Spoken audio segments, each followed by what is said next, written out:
morning. Welcome to Viewpoint, your program of personalities, politicians, and perspectives. So we'll bring a perspective or two, and we have a great personality with us this morning. Cathy, I always try to start Viewpoint with a kudo, or maybe 2 or 3 kudos for somebody or some organization or so forth in the community. You know, they talk about doing good. Mm-hmm. Well, seriously, there's a lot of people do a lot of nice things, and I got to thinking, Judith K., going to another one of our fundraisers, early morning breakfast, either at the KC's or the American Legion, for our kids at the school and so forth. And it occurred to me that I was sitting there having breakfast to see all the volunteers. Somebody has to go to the kitchen early in the morning. Oh, yeah. And they're back there working away. So kudos to all these volunteers to show up for all of the various fundraisers that we have in the community. Organization members just doing their thing. That's right. So, I'll tell you, volunteerism is a beautiful thing. Tip of the fedora, that would be a hat to you people who are not this old. Tip of the fedora to all those folks out there who quietly labor and help these various fundraisers. So that's my spick this morning. Let's get right down to business. Why don't you introduce our guest this morning? Well, I'd like She's the official introducer. Do you have a kudo or two? Yeah, well, no. Well, let's talk to Jim. I should have. Let's talk to Jim about that. I'll get with you right after. Yeah. So go ahead. Okay, Cathy Wilhite is the director of the Lincoln-Logan County Chamber of Commerce. We've been without a chamber for a while, and one of the big things that they're mounting right now is for February 1, and they're going to have a forum for the 4 mayoral candidates from the big city of Lincoln, America. Maybe you could address that for just a little moment, if you would, Cathy. I will, though I will say we've not been without a chamber. The chamber's always been there, even when we were the Alliance. It was the Chamber of Tourism. Then. No, it was just a misspoke. He does that often, just Cathy. A misspoke. Because I want people to know the chamber's always been active and involved. You know, at one point we were called the Logan County Alliance with the Tourism Bureau. Yes. In September we separated, but the chamber has always been active and a part, even when we were a part of that. Well, I apologize. No, and I didn't mean to call you out about that. I just want to make that clear to the community that the chamber has been there. First thing I would like you to ask, for just a minute, Judith, for the listeners out there who are used to listening to us, to visit our wandering Indian, the Mr. Rashid Hoodoo, who walked all the way from California to Los Angeles. He made it. You remember the ocean to Santa Monica, and he's on his way back to Texas right now. A week from today, we hope to visit with him and do a wrap-up. Cathy, the chamber, first thing I think we ought to do is, there may be some people that really, surprisingly, don't know exactly what a Chamber of Commerce is. So why don't we address that issue first? What is the Lincoln Chamber of Commerce? The Lincoln Chamber of Commerce has been around for over 50 years, and as a part of the group of national U.S. Chamber of Commerces, represents business of all size, small business, entrepreneurs, large businesses in a community to help promote and stabilize the economy by supporting businesses. So that means offering classes for people who are interested in starting new businesses through perhaps the SCORE program in Springfield, and the Chamber is proud to announce that we're going to be offering classes for small businesses to help fine-tune their skills coming forward in the new year. Very good. And to advocate on their behalf with local governments, with state governments, with national governments, and to keep people informed on what's going on in any kind of legislative capacity across the nation or locally that affects businesses. So we are the #1 advocate for business in any community. In other words, at the state and the national level, we actually have lobbyists on behalf of businesses. That's correct. And once again, this year the Chamber's got kind of, in the past, has had to take on a large role of helping do a lot of the events in town, and we're proud to do that. But this year our focus, besides those events, is getting back to the core of the matter, and that's promoting business, helping businesses become more stable. We all know it's a tough economy in Illinois, and it's been tough across the country, so we're here to do everything we can to help build and support business. But we digressed and didn't get to answer your question, my dear. Oh, should I back up? I was going to ask you about the forum at Lincoln College on the 1st of February. I hope it'll be well attended. I assume it will. Well, from what we hear, it's going to be. The Chamber of Commerce and Lincoln College have partnered to offer a mayoral candidate forum February 1st from 7 to 9 p.m. For free at the Johnson Center, Lincoln College. And that seats roughly 300 people. It'll be broadcast on the Lincoln College television station and radio station that night, but attendance is free. We encourage everyone to come. We thought it was a wonderful opportunity for all 4 mayoral candidates to come together and have the community ask questions of them of things that specifically relate to their job as mayor going forward. Go ahead. No, I was going to say, we are taking questions online. You can submit them privately to the chamber at lincolnillinois.com. Make sure you spell out Illinois. Those are confidential. No one will see. If you'd like to do that anonymously, the only thing that we'll recognize as being related to someone is an email address, but you can submit those. Now, the questions must relate directly to mayoral duties and must be able to be answered by all 4 candidates. The night of the event, you're welcome to submit questions in writing to people that we have standing there who will bring them down to the front, and we'll ask them as we have time as well. So we encourage everyone to submit their questions early. It's a 2-hour forum with a 10-minute break in the middle, so we anticipate that if we allow every candidate equal time to answer those questions, we'll be able to get through 15 or 20 questions for the evening. Well, I'm certainly looking forward to it, and I'm sure lots of people are. I'm so glad that you took the bull by the horns and decided to go ahead with this. It's wonderful. We're quite excited about it. This young lady to my right kind of propounded that idea in our car going back, and I inquired, and sure enough, we had the things in the works already, which was just nice to know. You know, this is an opportunity for the voters, and Lord knows they ought to get out and vote. I just can't understand that we never get 60-70% of the populace voting, but this just doesn't happen. But this is a great opportunity. Especially in this particular election, this one that's set. Well, and they've already opened voting early for that. So, you know, it would be tough maybe for people to get away to be able to vote during the day, but they've already opened early voting for that, as they did with the presidential. So this year, in my opinion, there's very few excuses for missing the opportunity to vote in this election. And I don't know about you all, but I always raised, if you don't vote, you can't complain. Well, exactly right. That's just an axiom. I think we're dating ourselves, though, saying that, because that's the old-fashioned way. If somebody starts griping, you could say, well, did you vote? And if they didn't, sorry, you lost that. Absolutely. We have 4 people who have given us the opportunity to make our selection. They've made themselves available. All of them have the interest of the community at heart. The fact, it'd be a terrible thing to come up here with only one candidate. So this time we have a little choice. We have choice, and which is a good thing. If you don't mind, I'd like to address one question I've had about the forum, and that is, why are we not having microphones in the audience for people to be able to ask live questions? There's 2 answers to that. One is that the Johnson Center has 2 mics available, so one for the candidates and one for Tom McLaughlin and myself who are emceeing it. So it's very difficult to physically move around the auditorium with that. Yes. And 2, we really wanted to make certain that each candidate had the opportunity to answer the questions that were asked, and we want to make sure that they're all on target and specific for those mayoral duties. Have we made it clear that the questions that are submitted will be answered by all 4 of the people? Yes, that's been in all of the press releases and certainly in all the conversations that anybody associated with this has had. So people understand that. Also, now you talked about they can send you an email anonymously with their question on it. It won't be anonymous. They send an email. There's going to be a sender message there. Well, there would be, but it might not have a name tied to it. So, so whether there's a name on it or not, I've never been to a forum where they've said Judy Busby would like to know. That's correct. We will not be announcing who asked the question. So why would I care if you knew I submitted that question?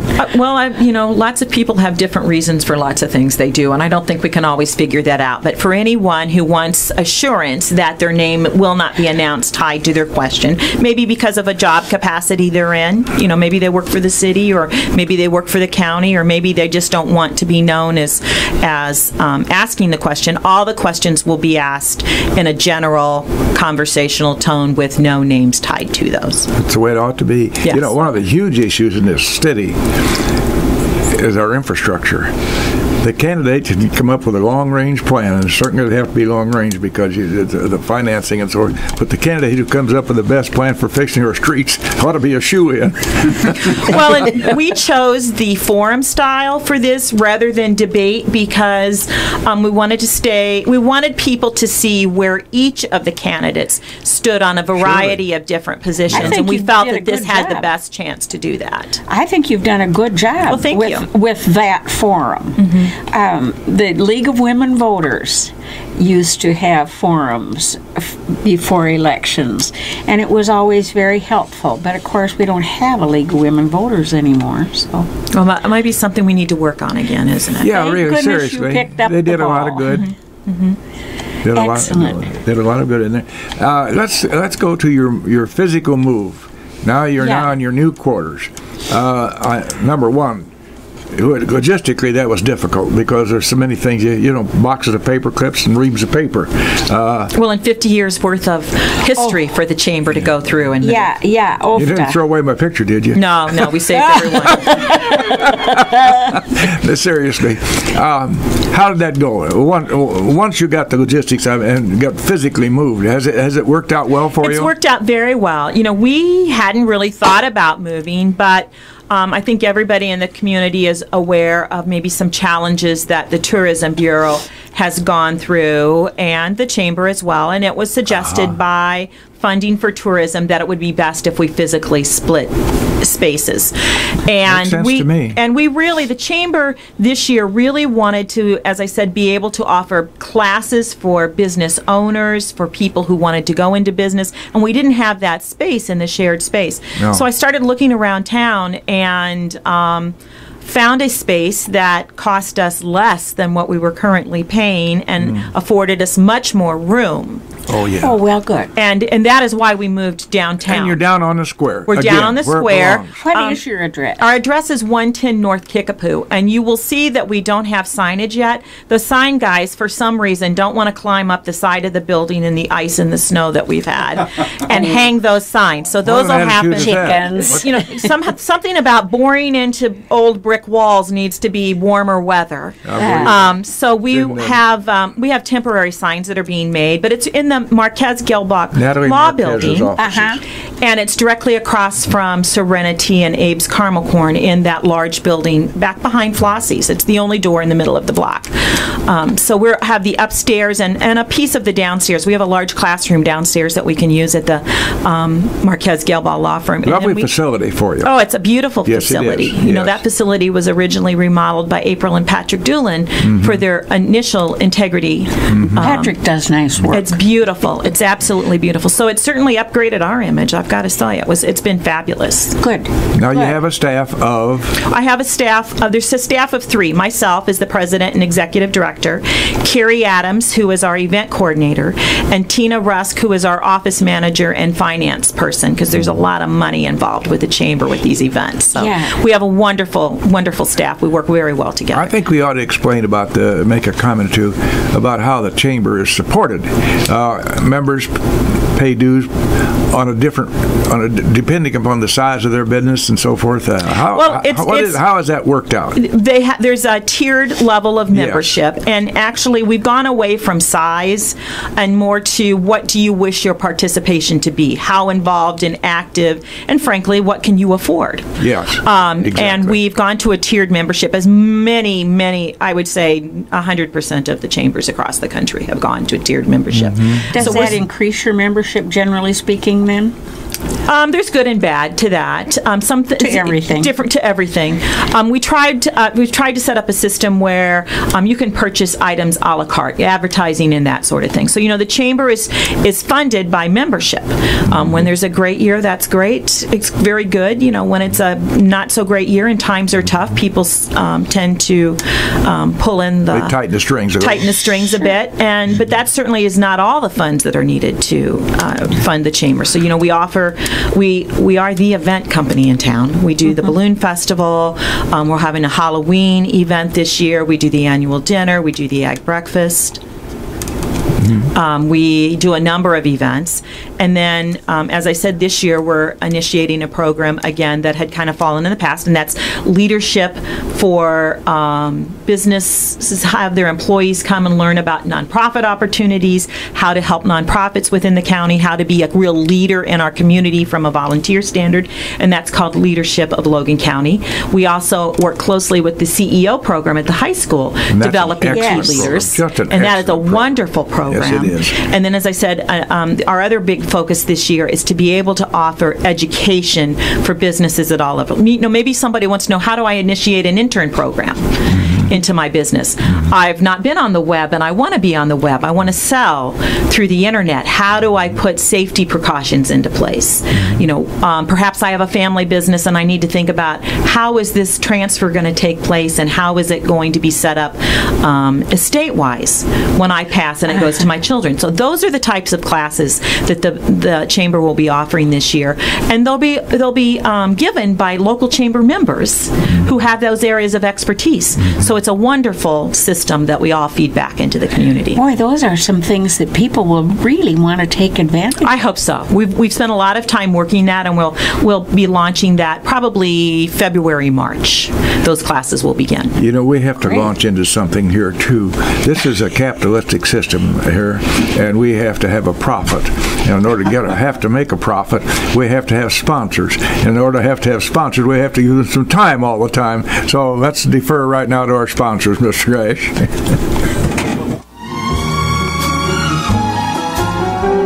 All right, we're right back live in the studios here at WLCN. The Viewpoint, of course, is Wednesday morning, 8:30, so it should be Viewpoint. If it isn't, I don't know where we are. Our guest this morning is President and General Manager, for one of the better terms, of our Lincoln Chamber of Commerce. And in conversation off air, I asked Cathy where she was her origin, and she's a Lincoln girl. And in the meantime, she went out and she spread her wings. Yeah, spread her wings, selling seeds and fertilizer and dog food and whatever else. Judy and I knew a fellow who sold agricultural chemicals. Doggonest job I ever heard of in my life. He had a quota, and every year he filled his quota, and he was done for the year. And if he'd make all his calls by March 31st, that was it. He didn't have any more responsibilities for the entire year. It was a nice job if you could get it. It was amazing. That's the most amazing job ever. But he sold his quota, and that was it. And he had so much time to do it, and then he was done. Oh, I had a lot of. If I had that job, I'd been on the golf course a lot. He was. Oh, yes, he was. Okay, Cathy, you wear many hats in your position at the Chamber. We talked about the events and so forth, and unfortunately, for whatever reason, we're not going to get into all that, and we're not, that's old water over the dam. We had some event dates changing and so forth, and things happen for whatever reason, as I say. Are we back on track, do you think, Mrs. Wilhite? Well, the event piece is huge for the Chamber. I don't know why decisions were made to split events. Yeah, right. We're not going to get into all that. But they were. Yeah. I can tell you from having been through them, I've been the Chamber president for roughly 6 months, 6 or 7 months. I started last May, so we're in the heart of event season. There's a tremendous amount of money that goes into those up front. I'm just going to say the Balloon Festival, there's almost $100,000 that goes into that event before the gates even open. So weather is very key. Oh gosh, yeah. For that, and if it can make or break you. Yeah. I will tell you, we've been asked about putting the events back together, but then you put all your eggs in one basket.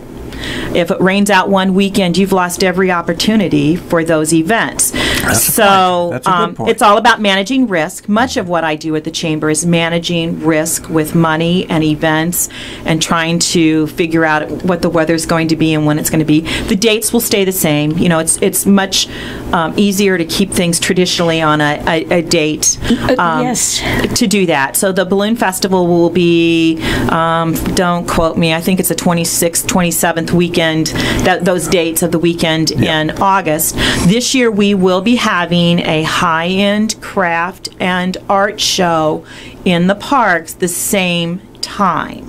At Latham Park. Well, it might be Scullin. It's going to depend on the physical layout. You know, those people don't like it if there's a bump in the grass. I know that. So I used to work for that as a volunteer. So we're not certain which park. And some of that involves negotiating with the county because the county controls the dates of what's going on in the park. The art festival, unfortunately, as it was in July, has gone away. The last several years have been devastating to that. The heat has done that event in, as well as the cost of the artwork that was there. You know, the poverty level has risen in Lincoln, and I don't think we're really a market to buy high-end art anymore. Right. So our vision for this year of having an art and craft, high-end craft festival in the parks is that it's more moderately priced, perhaps appealing to more of the population than maybe buying a $400 bracelet or a picture or something that was as in the past. It will still be a juried show. Well, that's important. Yes, it will still be, but it will combine the two because that's what the public has told us that we wanted. Well, somebody may not understand the term jury show. It means you must submit your product, be it artwork or craft work, for review by a panel to determine if it meets... Like slides of your things. To determine if it meets a certain standard that that panel has set to be a part of the show. Right. So nothing against people that do crocheted pot holders. There's a need for that and a market for that. But that might not be something that would be suitable for a juried craft and art show. So we're looking for more unique, perhaps. I won't sign up then, because that's my artistic thing. I will tell you that we're looking at other events that we can incorporate that type of thing in. So we're trying to be something for everyone. But I say to people again, you know, we've talked about, you talked this morning opening up about how important volunteering and the people that do that.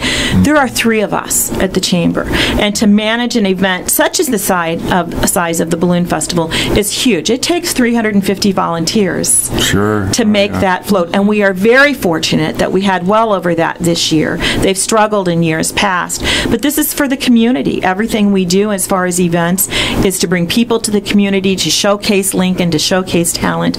And so it takes a lot, you know, it takes the village to make those kind of things run. So.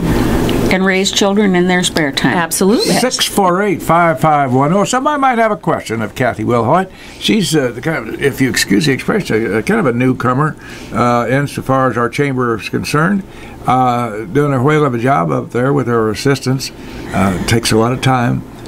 Takes a lot of thought. It also takes a little bit of a gambler to put some of these things out there on the street for us to think about, and maybe we can make it successful, maybe we can't. You know, the old timers remember the old the art fair, and we had traditional artists there, such as old Bob Holloway came from over there. He did very unusual art for him. I look at him every day. I got his art all around the house, for goodness sake. Downsizing, I think I'll put those out for big money. But that was the thing that ran its time.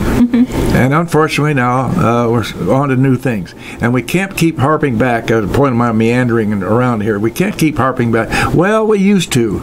You know? No. That was said and done. Now we have to put our efforts and our money and our enthusiasm into the new way of doing things.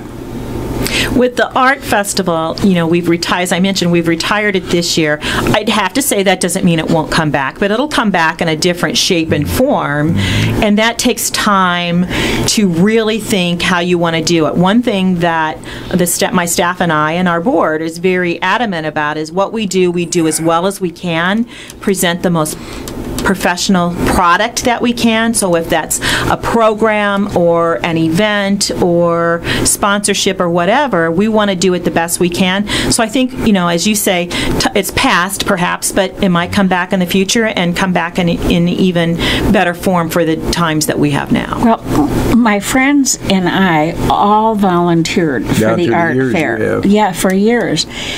Until we got fired, and they said you can't fire a volunteer. But at any rate, residuals, any pensions or anything? Yeah. At any rate, I'd have to add a wall if I were going to buy more art. But like we say, that's in the past. There are all kinds of people around here who haven't been here when we used to have the Fine Arts Festival that would probably be interested in it at some point. So I'm glad to hear that you haven't just X'd it. No, it's gone for this year. And frankly, the weather the last 3 years really kind of helped dictate that. I hate to tell you, but according to Obama, global warming is here to stay. He didn't mention his name on the air. I'm sorry. So we'll table it for a year, and we'll put people together who see what we can do and how we can bring it back in another shape. Well, we'll look forward to what we have. We made a respectable businessman out of a fellow in that art fair. Mr. Bodie was a welder, and he started exhibiting, so I called him Baudet. He's an amazing man. He is an amazing man. He always does. Wonderful and he work. had to withdraw this past year because of the incredible heat that we had that weekend. Right. Yeah. But he does the artwork for creates a piece for our egg breakfast that we're always very happy to see, and he's doing that again this year. So we're excited about that. He's very clever and a nice man. And his pieces are sought after. So sure, we'll always find a way to include Well, always remember now, he's a true artist. It's Mr. Baudet now. Okay, I'll remember that. Show proper respect. Should we send him a bill for a free ad?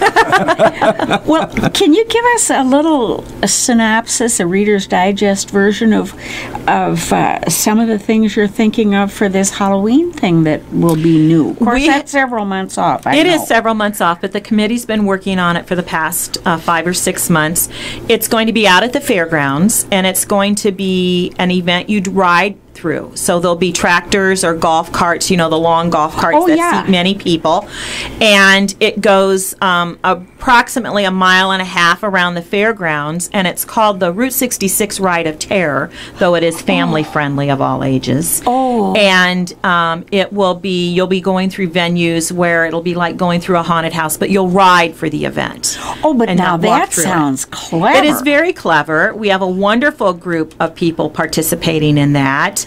And what will kick that off will be our zombie run. We did that this year in October out at the fairgrounds with the market. And zombies chase you as you run a course. And we had some of the real... that'd teach you to pick them up and put them down. They're dressed up in their zombie costumes. It was family friendly for all ages. But some of the more well-known racers in town said, "Oh my gosh, what a workout. You think it's a short trip and you're going to, breeze through it, and having the zombies chase you was quite an exciting time." So it's fun. You have ties onto your belt, and those are your lives, and the zombies are supposed to rip the ties off your belt, and if you cross the finish line with any of your lives intact, you win. And that was very successful for us. Do you have a senior qualifications? We have people we had 3-year-olds and we had kids in strollers and moms, and we had some of the really key runners in town do that. And there's prizes at all levels. So that will kick off the day, and then Friday night and Saturday night. The race will be on Saturday at the market again, as part of Healthy Communities. Right. And then Friday night and Saturday night we will have our.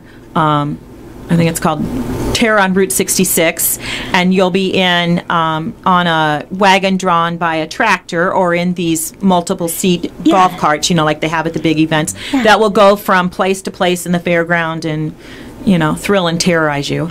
Now, do you have people from other communities, their Chamber of Commerce, for instance, that you meet with to get these ideas? People always just absolutely amaze me, the ideas they come up with. Well, or do you have this all in your head? This particular idea was from one of our board members and our staff, and it just kind of grew. Many communities, the haunted houses have had to go away because it's so cost prohibitive with insurance on those kind of things. Insurance for events is huge. And so we were looking for something that we could do that we wouldn't have to necessarily invest as much money in infrastructure to maintain. And, the fairgrounds has always been a wonderful supporter of the Chamber, and we've come up with this. So, you're always trying to find something a little new and a little different when you're introducing a new event. Since Arts in the Park was not going to be possible this year, we wanted something that would be very family-oriented, and that's what we've come up with. But we do meet, the chambers throughout Central Illinois meet about every other month or every third month, and we get together and we share ideas and problems and discuss things out and talk about, Well, they'll sure want your Halloween ideas, I'm sure. They're very popular. There's one down in Sherman, and there's a wonderful one in Havana, and so there's many wonderful Halloween open houses or houses throughout the community. Ours is going to be very, very family friendly for all ages. So maybe from the first 2 hours of the event will be for tiny children and parents, and not quite as scary. And then after, say, 7:30 or 8 o'clock at night, it gets a little creepier so that you can attract an older market. Yeah. That's my bedtime. Now, Cathy, one of the events that's been it just took an immediate little spike up with it from day one. Chris Grau's efforts and his other cohorts and the Up and Smoke. Pigs and Swigs and Up and Smoke. That has been very popular, and that's on the schedule again for this. It's the first weekend in June. Last year we had a record number of barbecue competitors. I think we ended up, Chris would be more of an expert from this than me, but I'm sure we had over 50 competitors. It's a very professional. Well, they got big money. Yes, they're a very professional competition for barbecue. And then YPN, which is the Young Professionals Network, has the Swigs portion of that where they have a craft beer contest. And it's been very successful. They're moving into the third year and anticipating great things for this year.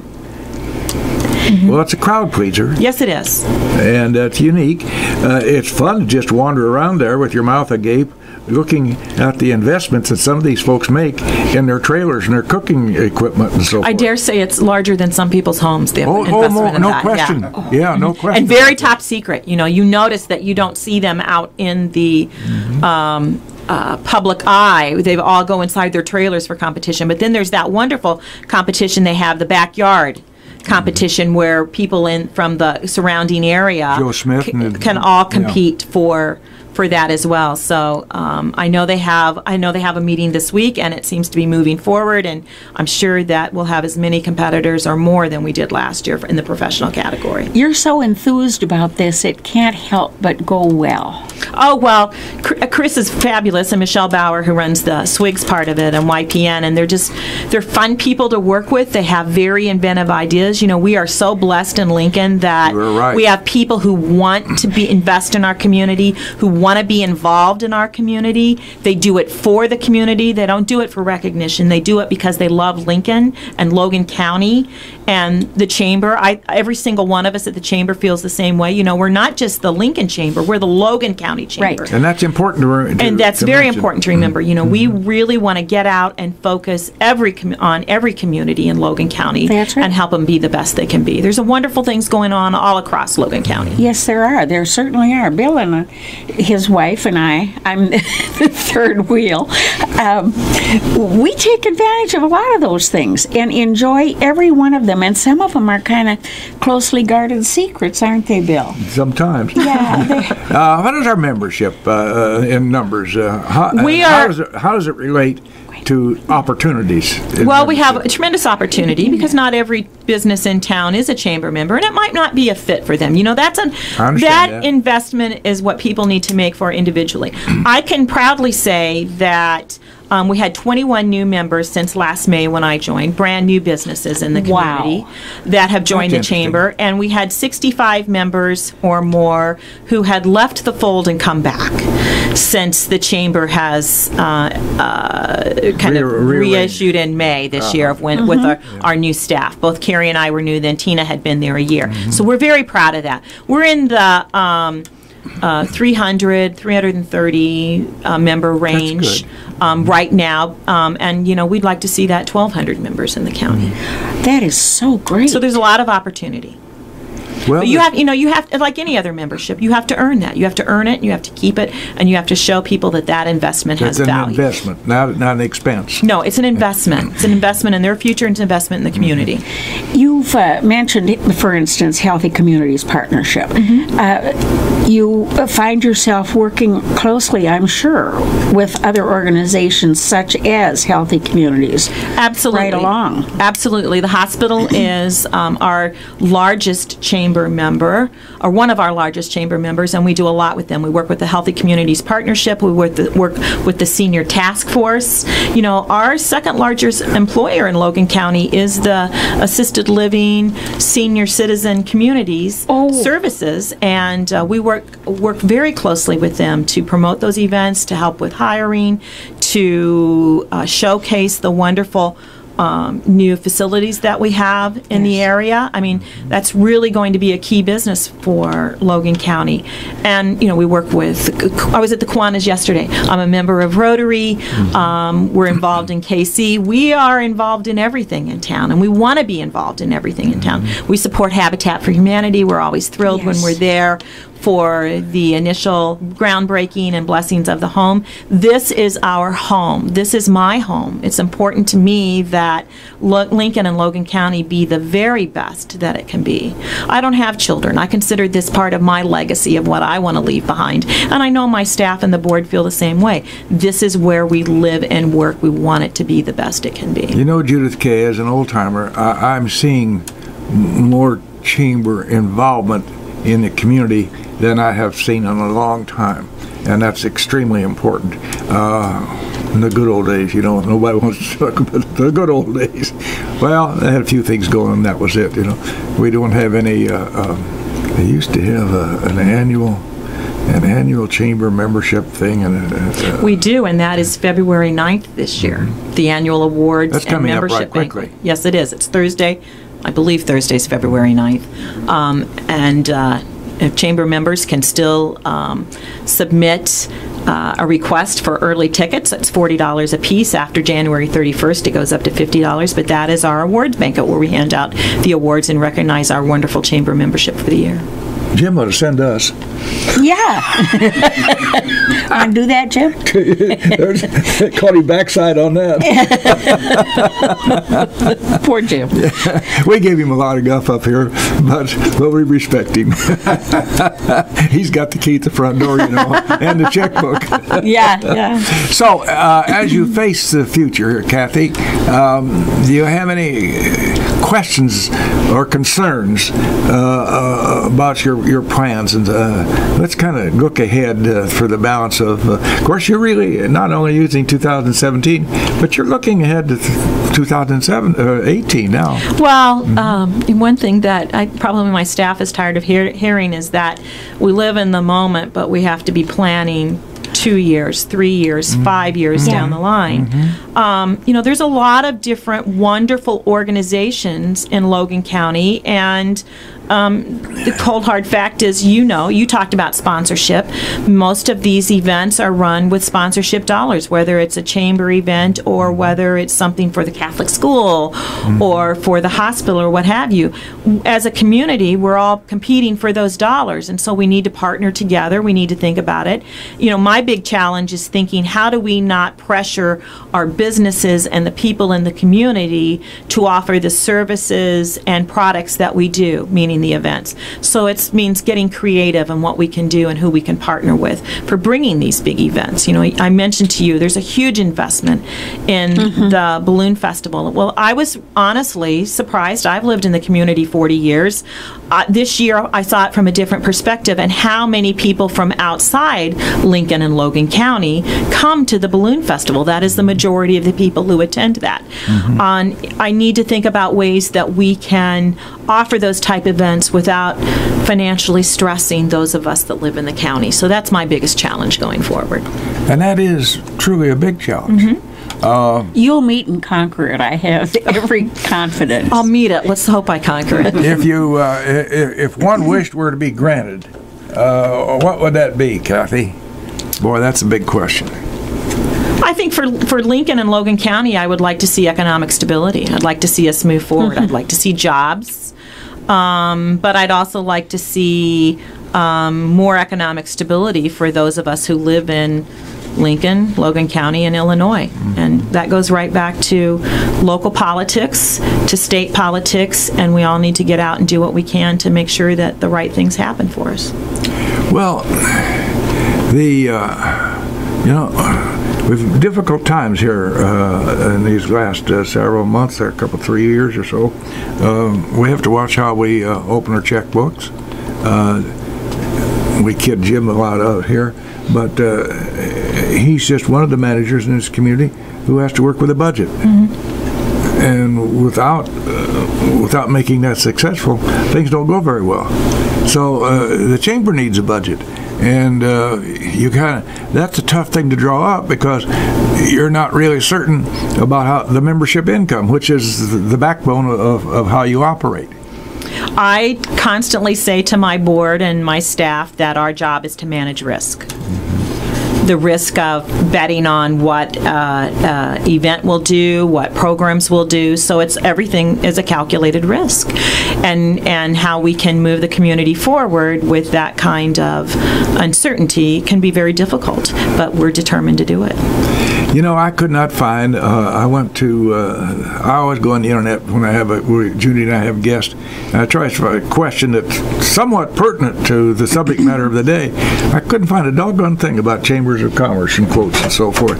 But I did find one that applies to all of us, each and every one of us, here and out there in the ether world. It is much better to ask a dumb question than to correct a dumb mistake.